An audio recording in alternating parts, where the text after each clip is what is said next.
Migrants detained by Immigration and Customs Enforcement have just hit a record high head count under the Trump administration. These are new numbers from the internal agency data. They come out just last month, saying that ICE booked more than 46,000 individuals who now face deportation.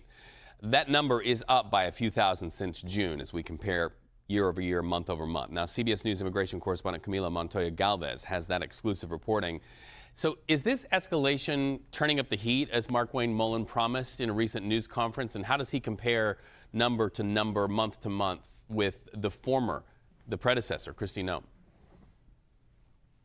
Hi, Reed. Good morning. We have to underscore that after the killings of U.S. citizens Renee Good and Alex Preddy in the Minneapolis area, we essentially saw the Trump administration pull back and scale back the more aggressive immigration operations that triggered bipartisan backlash, and we saw a drop in ICE arrests actually for a few weeks in the spring. That drop materialized again for several months in the spring before the summer.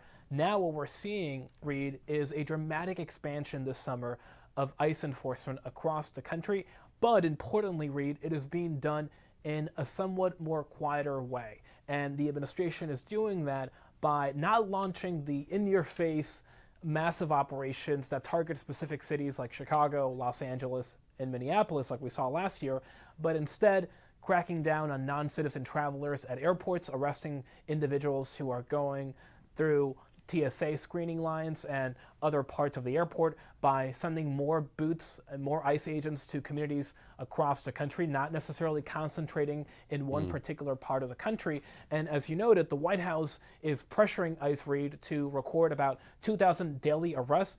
In July, according to the data that we obtained, the agency recorded about 1,500 daily detentions. So the agency is getting closer to that 2,000 person demand, rather, by the White House, but it is still not getting to it just yet.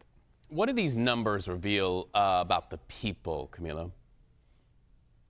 It's a critical question. So according to the latest numbers, about 40% of the people currently in ICE custody facing deportation, Reed, are solely being held because of civil immigration violations, meaning that they lack a criminal record. They don't have any criminal charges or convictions, but are facing deportation because they enter the country without permission, or they overstayed their visa, or have another civil immigration violation.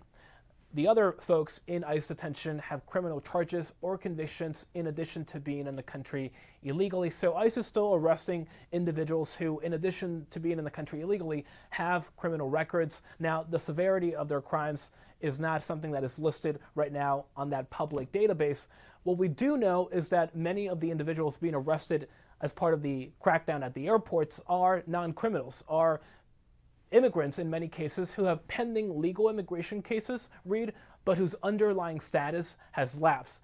And it's a population that would not have been targeted under any prior administration. But again, the Trump administration has taken the position that anyone here whose status has lapsed, even if they're not a criminal, even if they have a pending case to renew that status, is fair game to be arrested and deported. Reed. Fair game and a whole new game at that. Camilo, thank you so much.